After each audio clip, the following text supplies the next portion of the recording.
I had no background in religion, but I'd always been fascinated by the beauty of churches. I traveled to Spain after law school and I went to the St. James Cathedral in Santiago de Compostela, and I was just struck by the beauty of it, how big it was, and then the whole history of the path of St. James. It just began building, and then got to be about 50, and just like my life was not going in a really good direction.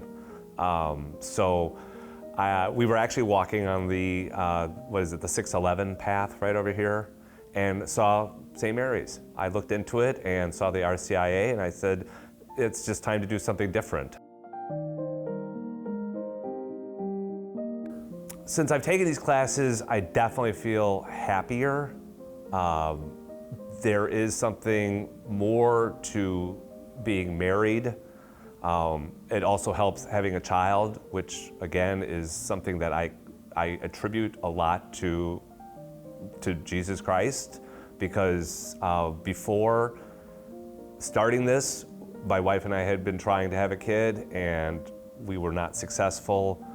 We didn't do the full gamut of all the fertility treatments. We didn't want to go that far, but we had been told there was only a 2% chance we would have a child naturally. And then in September of 2019, began the program, and in December of 2019, she was pregnant. So it's just like, yeah, I mean, it's like you almost start tearing up when you think about it, but it's just, it was mind-blowing.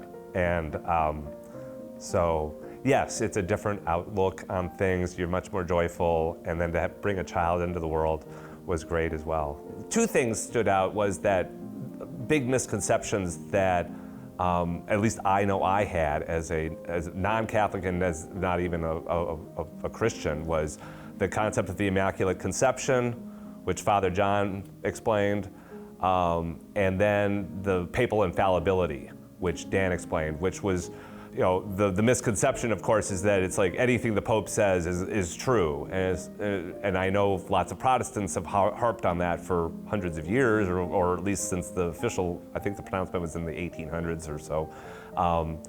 And to learn that it's only about certain aspects from speaking from their seat as Pope and about certain dogma, that it's the infallibility. So those were very informative and helped to kind of lift a curtain. The instructors were great. I mean, how great they are. I mean, Dan became my sponsor for my baptism. He was godfather as well, so obviously he made an impact on me. Rudy, who I believe was Dan's predecessor as the RCIA instructor, but also attended almost all the classes when his health provided for it, was also great. Dorena was there. She was very useful as well, and she and I would chat after Mass a lot. So the staff, the team was great. They're very knowledgeable.